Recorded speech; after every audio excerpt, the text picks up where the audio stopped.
Manger bio et local ne coûte pas plus cher et on sait dépasser les problématiques d'approvisionnement, puisque ce sont les deux arguments que beaucoup d'élus me renvoient, et je vois qu'en Belgique c'est comme en France, on dit passer en bio ça va être trop cher et on ne va pas trouver les produits. Eh bien non, on le démontre quotidiennement que c'est faux.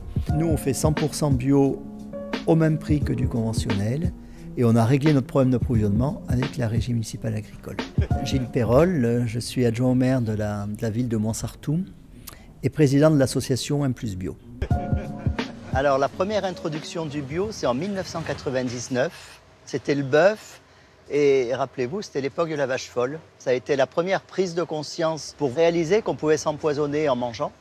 Et la mutation réelle, donc, elle a commencé en 2008 et on s'est dit on va vers le 100% de bio. On ne s'est pas mis d'échéance et en fait on a réussi à le faire en 4 ans.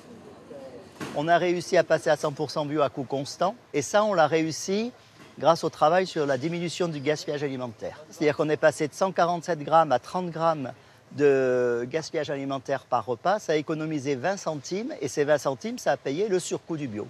C'est assez simple. Mais ça fonctionne bien. Un deuxième axe important, c'est aussi diversifier l'apport des protéines. On sait qu'en introduisant plus de protéines végétales, d'abord c'est meilleur pour la santé, et les nouvelles recommandations nutritionnelles qui viennent de sortir en France recommandent l'introduction de protéines végétales. Et 1 kg de céréales, légumineuses ou légumes coûte toujours moins cher qu'1 kg de viande. Et donc ça permet de maîtriser les coûts. Je ne dis pas qu'il ne faut plus manger de viande, mais il faut manger de la viande de très bonne qualité, en moins grande quantité. La problématique de l'approvisionnement, c'est pour moi un faux problème.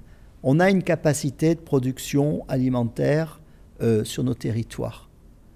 Le seul problème, c'est qu'elle est souvent en conventionnel et en monoculture. Donc il faut changer les approches. Et si on fait de l'agriculture diversifiée sur le territoire et qu'on se convertit au bio, on règle du jour au lendemain la problématique de cet approvisionnement local.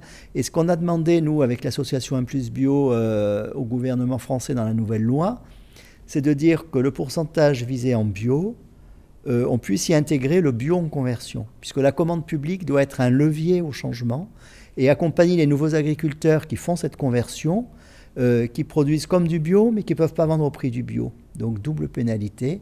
Et le fait de le vendre aux collectivités publiques va les aider sur leur modèle économique.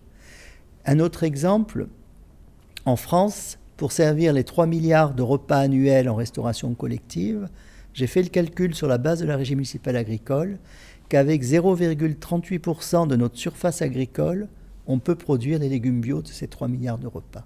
Donc on ne va pas me dire que dans la capacité technique économique d'un pays comme la France actuellement, on ne peut pas consacrer 0,38% de la surface agricole utile à produire des légumes. Je fais sans arrêt le tour de France, le tour de l'Europe pour parler du projet de Montsartou.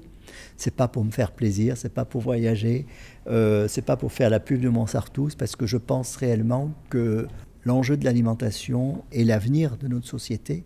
Respecter la santé des humains, respecter l'environnement, c'est faire perdurer la capacité de bien vivre sur cette planète. Et donc c'est vraiment cet engagement que je fais au quotidien, un côté militant, homme public militant, pour porter ce témoignage qu'une autre qualité alimentaire est possible en restauration collective. Offrir une qualité gustative, parce que la nourriture, c'est avant tout un plaisir. Donc il faut qu'il y ait du goût dans l'aliment, il faut qu'il y ait des textures. Le projet de cantine scolaire de Montsartou, il a le double objectif de respecter la santé publique et l'environnement. Et donc on a souhaité changer toutes nos pratiques pour atteindre cet objectif qui était ambitieux. On a mis un certain nombre d'années à le faire, hein. On ne change pas les politiques publiques d'un claquement de doigts. Et on s'était fixé donc de passer 100% bio à coût constant, puisque ça nous paraît quelque chose d'extrêmement important, la maîtrise de l'argent public. Et on a réussi ce pari un peu fou et ambitieux en 4 ans. En 4 ans, on a réussi à passer de 4% à 100% de bio et à coût maîtrisé. Et notamment, justement, des objectifs ambitieux, ça nous oblige à être inventifs. en évaluant ce que pouvait coûter une poubelle en restauration collective. Il faut savoir qu'on jette un tiers de ce qu'on consomme dans les cantines, en France au moins, je ne sais pas comment c'est en Belgique, mais on s'est dit que c'était impossible d'acheter une alimentation de qualité, plus chère, et qu'elle finisse à la poubelle. Et c'est comme ça qu'on a mis en place l'individualisation des portions servies pour les enfants, pour diminuer la quantité achetée, et on a diminué le poids des poubelles de 80%, ce qui a fait une économie de 20 centimes par assiette. Donc on arrive maintenant à servir un repas 100% bio en dépensant uniquement 2,01 € en achat des aliments. C'est à travers l'éducation des enfants qui ont raconté à leurs parents qu'on a fait changer les pratiques. Lorsqu'on accompagne les familles de Montsartou dans les défis famille alimentation positive, on les accompagne dans le changement de leurs pratiques.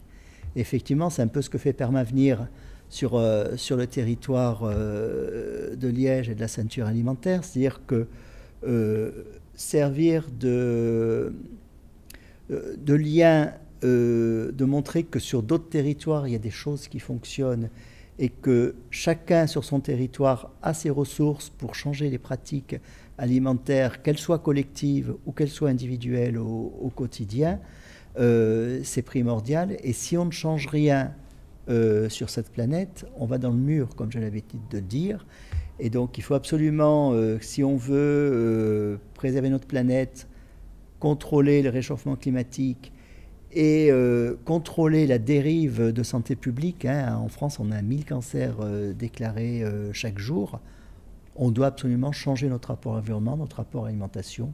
Et c'est ce que vous faites et je vous encourage à y aller fortement.